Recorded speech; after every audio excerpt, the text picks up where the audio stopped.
Well, a couple different things. I wanted to point out that we all work very closely with science and technology, who's doing a lot of prototyping and next gen and over the horizon type stuff.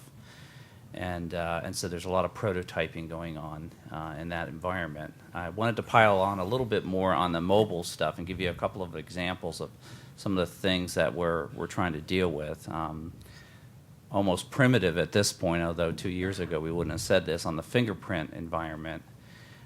You know, our customers, our agents, our special agents, et cetera, were very happy if they got sort of a one fingerprint, two fingerprint positive ID on somebody. Now the expectation is a 10-print slap, and not only do they want to ID them, they want to go through the entire booking process remotely. And that's just a basic expectation out there, and they'd love to have it on a device like that's about this big if they could get away with that.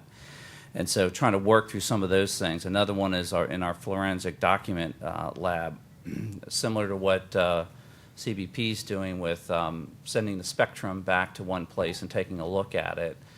We want to take some of these whether it be evidence, documents, et cetera, and transmit this back to a specialist and the quality that they need to take a look at this, whatever it is, some type of evidence, and make some type of qualified determination.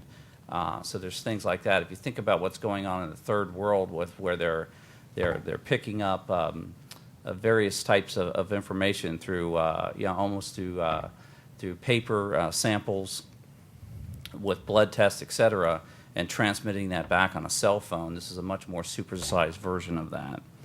On the virtual stuff, I didn't want to lose sight of not just virtualizing in the data center, and that's real important, and I'm hoping that's where we're going to drive our costs down, but also virtualizing out on the desktops, right? There's a golden opportunity out there, and that's a hint for everyone, I think, where we need to crack that code in the federal government. We had a good session yesterday late, and I think there's lots of opportunity in this area to push that concept out.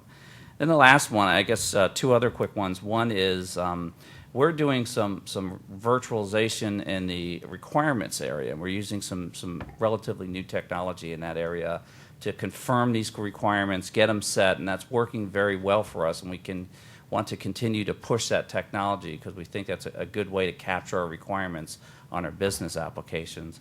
And that last one I briefly talked about, I think the technology that's coming out now about how we interface with systems in a sort of a non-touch mode, if you will, I think is real important because for our criminal investigators, for example, need to look at a full picture, and if they can do that in some sort of visual, sort of 360 type environment and do that with a non-touch, I think there's going to be a lot more capability available to them as they try to process a lot of this data when we do link analysis, et cetera.